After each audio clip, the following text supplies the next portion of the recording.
Pour a glass of craft beer, we can do this. Yeah. What's good, y'all? This is C-Certified Brewhead, and welcome to another edition of BML here on BAOS. I hope all of y'all beautiful people are well. This evening, I had something special. Aren't they always special? They should be special. Huge shouts, first of all, to Hilary Pennie from Pretty Pennie Jewellery. Bam, you know what's up. Hilary picked up these bad boys from Anderson for me, I don't know, maybe a month or two ago. I just haven't got around to yamming these beers and doing the video. So shout outs to Hilary for picking them up, and huge shout outs to Anderson for linking her. Very, very cool of you guys. Definitely want to get down there and talk to you as soon as possible. You might remember from our prank video, cue the B-roll. Then the third one you had was from this new brewery here, Anderson, which you have two of, which is the one we liked. It's a dark German lager. And you had two of them, but they're all long. We thought porter or yeah, stout. So you weren't right on the stout. So porter is pretty close to dark lager. I enjoyed this one. Okay, This no, is it's dope. And you guys said it was delicious. Porter or stout, Yeah. tasty, dry, good. toasty, enjoyable sweetness, a pleasure. That's fantastic. Yeah, it's good. Dark lagers are lit. I like this too. Cheers, Anderson. Yeah. Tiffany did use one of these beers from this batch to prank us. Cheeky Tiffany. So let me run through it. So we have 5 beers. So basically, they gave me 6 beers, which was the double of the spring, which is why Tiff used that for the other video. So we got a cream ale, an amber, IPA. This is a spring, so like a dark lager, which I guess should come after the IPA because it kind of tasted like a porter. And the stout. Super cool. Love the branding on these guys. Speaking of branding, shouts to BrewHeads on the tee. You can never really see it with that. No, couldn't get around. Live happy, die happy is what it says. Y'all have, I've been wearing it and posting pictures of that. A lot of people have been commenting. The Arizona drink local craft beer. Basically, the message is drink local. So shout out to BrewHeads. Check the link in the description for our discount code, 15% off everything you want. Specifically, our favorite thing, the bottle opener. Don't have it right here. It's literally there, but it's out of reach. We got some cans. So, we're going to start with the old cream ale, 4.8%. So, do you know what I learned recently, ladies and gentlemen? Is that a cream ale is... see, look, what an idiot. I'll tell you, I learned something, I forgot it. Wasn't it Dominic from Reservoir told us what a cream ale was? Or someone told us recently what actually a cream ale is, and it's like... Well, a cream ale is it's like a very, very slight version of a... like a Kolsch or something, and like the differences are like negligible type of thing, but it's become like a whole thing. Love it. 4.8%, traditional style of a pre-prohibition ale, clean taste, about blam bam. Oh, Silver Canadian Brewing Awards. Nice work, guys. All right, we've set the bar high. Looking at that, I can read some Charles Dickens through this, man. Nice little crisp malty nose. So what else should I do? Should I get it in me? Get it in you. Get it in you. Nice. Exactly as anticipated. Crisp, bready, refreshing, sharp. A little bit of fruit in there.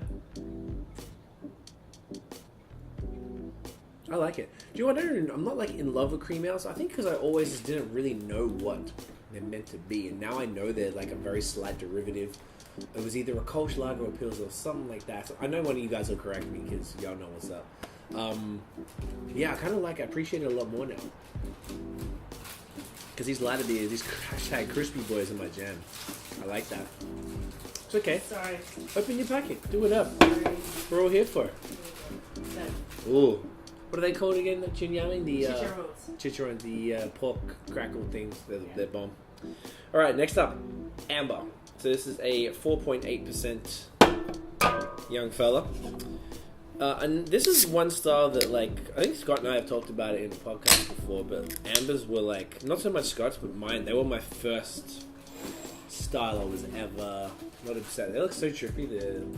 The TV thing in the thing, it just like swung around and like threw me off. Amber was one of the first styles that I kind of got like, I don't know if I would say obsessed with, but it was like my jam for a minute because they're the easiest style that, as far as approachability, for newer craft beer drinkers, once you've sort of, got across the lager thing. Someone called me like a fiend for doing that in a good way. I think they meant like don't waste Yeah, you're a wasting drop.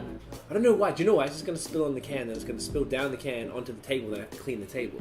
So it's more of a convenience thing, really, I guess. But all right, 4.8%. This says combination toffee, caramel, biscuit, bread, malt, North American hops. Mate, how can you be mad at that? As the children say, get in ya.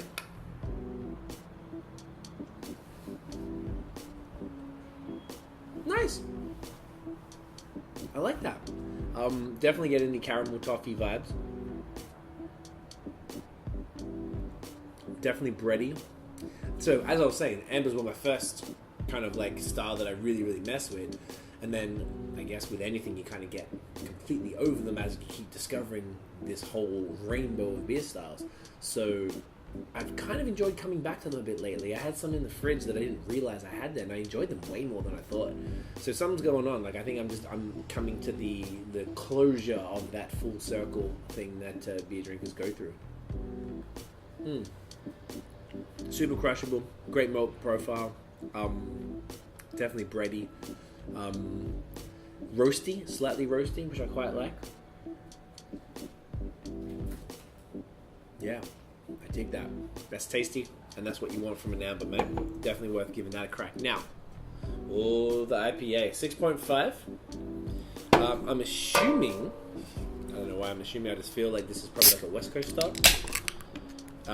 This feels like, Anderson, guys, you might be able to correct me, this feels like a core range right here. I'm assuming you probably would also do sort of specialty beers in different packaging, or at least different labels, but I really love the simplicity and the consistent white labels of this. It's super, super dope. Alright, my fiend move. Right, yep. Smells super West Coasty. Hop forward, bouquet of melon, bright citrus melon, stone fruit, floral. Love it. Ready for it. Looks slightly opaque there, so that actually would have thrown me off. Fruity. Ooh, excuse me. Alright guys, get it in you.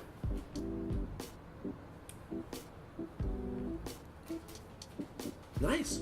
Yo, that's really fruity. That's unexpected. Oh, I like that. Crushable and crisp. Like I said, great malt backbone there.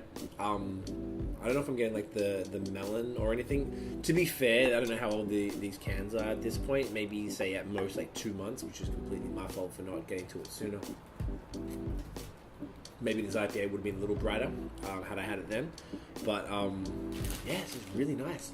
Enough like crisp West Coast bitterness in there to balance it out, but it's smooth and a little bit creamy. And the tropical fruits from the hops are just complementing everything. A little citrusy. Yeah, I like that. This is bringing... Man, I don't know what's wrong with me, because I'm enjoying... I mean, you guys know that I would be like, yo, it's not hazy, I don't want it. This is fire. Maybe I'm just appreciating it all and just wanting to try some different styles again or something. It's weird to when you come back around. Alright, the spring. So this one threw me off. So shouts to Hops and Bros and Nathan from Nathan Does Beer. So the boys did a video. Did Nathan do that video?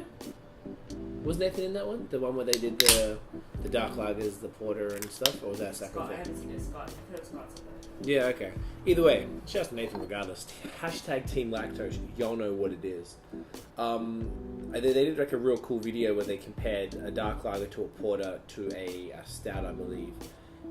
I don't recall how successful they were, but when Scott and I were tasting this one blind, I could have sworn black and blue.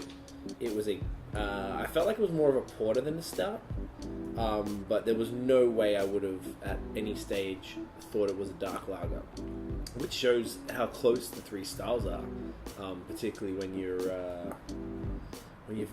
missing a sense. So.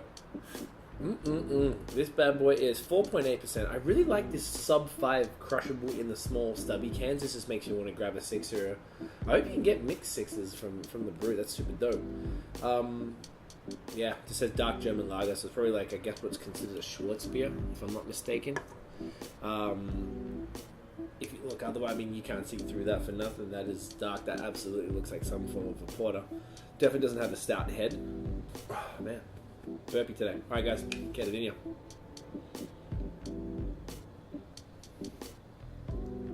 Nice. Now I know it's dark lager. It tastes exactly like a dark lager. It's got that crisper backbone, for lack of a better word, that holds up the roastiness and the malt in a way that if it was a porter, it'd probably be creamier and smoother. So this is sharper and like crisper. Yeah, fantastic.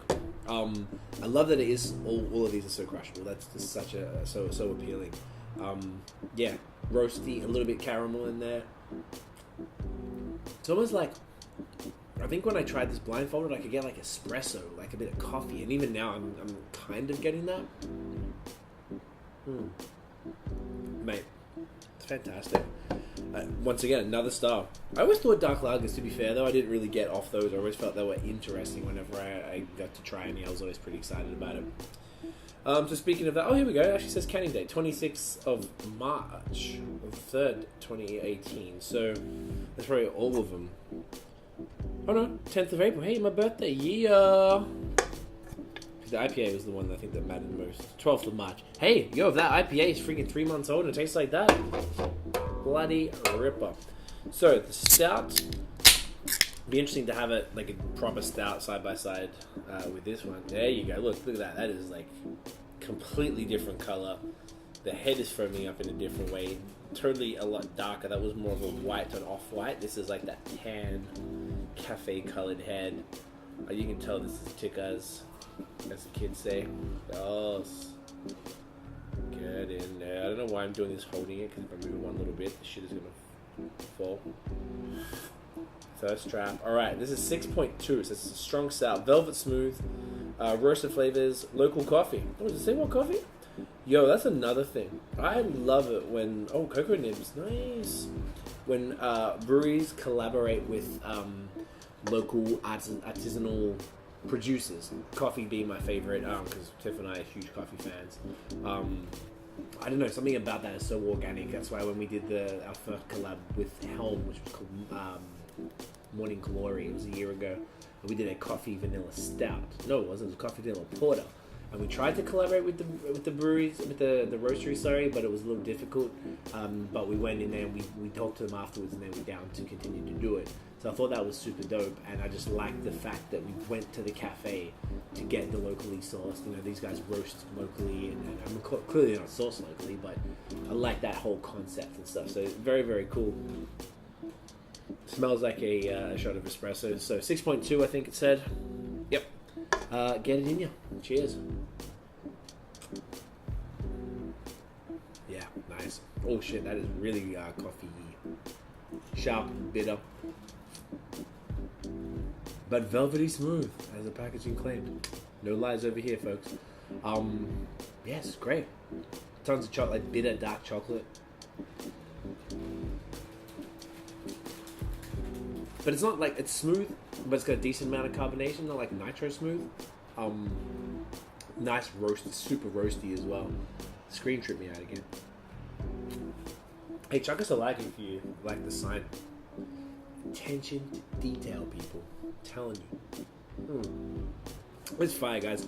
So once again, shouts to Hilary and shouts to the guys at Anderson for the link. These are all fantastic. My evening is planned since Tiffany won't be helping me. Hey, her loss. Am I right, guys? Am I right? Am I right? So that is it. Yeah, check them out.